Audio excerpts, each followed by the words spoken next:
One thing that my mom and her mom, so my maternal grandma, never pressured me into doing was having kids, which I'm so thankful for because, like, and part of it is honestly because my mom loves being a mom and she's always talked about how much she loves being a mom, and she's never made me feel bad for for having me or anything like that, even though she she had to go through a lot to have me and stay. Anyway, I digress. I think that it's becoming more common, but my mom and my grandma were very supportive of child-free people before it was common. Because I'm not the first person in my family on my mom's side to decide not to have kids, um, and I think that it's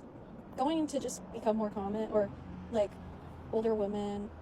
I would say like most older women are pretty supportive of not people not having kids because they know how much work it takes, and it's like if you know you don't want to do that, then don't do it. You don't have to. Like,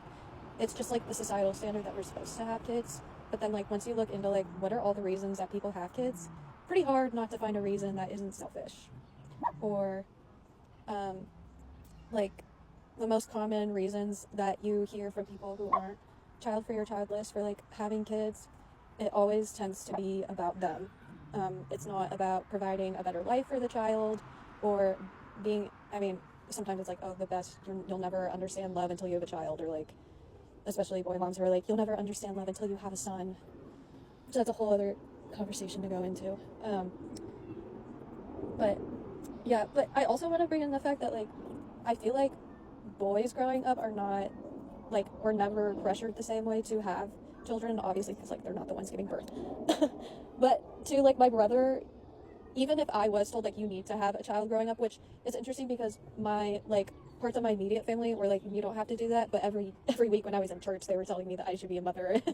and that my purpose is to have kids. Hey. And with how men interact with children and take care of their families and stuff, it's either like these boys are not getting the same conditioning that we are on being that we need to be wives and mothers and on raising our children and and things like that. It's either they're not getting that, or it's the other part where they literally just don't care. And because of how society is built, like if they don't put in effort into their family, like past like what is considered like the bare minimum, then and then I have an issue with when people praise dads for doing like what moms do like every day, because I'm like, you're actually like in my opinion you're not helping the situation by like praising men and being like, oh my god, he took care of his kids, like, and didn't need to call them on the whole time because like he actually knows his kids and like is involved with them, that's just what they should be doing. So in my opinion, they honestly we don't need to give them thanks because they're just like doing what they should be doing as a parent. And we don't do that for moms either. They're just expected to be parents. And we should hold men to the same if not a higher standard at this point, because if they've been doing so poorly, because clearly they have been if you look at the debt in child support, like we wouldn't even need to have child support if men consistently were taking care of their families after they separated. And I think it's partly rooted in the fact that once they're not with the women that created their children anymore, they feel like the children don't have value to them anymore, unfortunately, or they no longer see them really as extensions of themselves. Which it's always really interesting to me when I observe men who are like that with their kids, because viewing children as just an extension of yourself, that's part of narcissism. You see that with narcissistic parents, and then once the child is like toddler age and developing their own beliefs and opinions and moral compass, and they're able to say no, then the narcissistic parent will really start to show,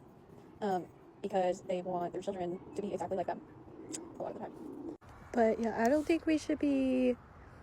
wooing over or thanking fathers who do like what they just should be doing for their kids, because we're counteracting it in a way by not just acting like it's the normal thing that they should do.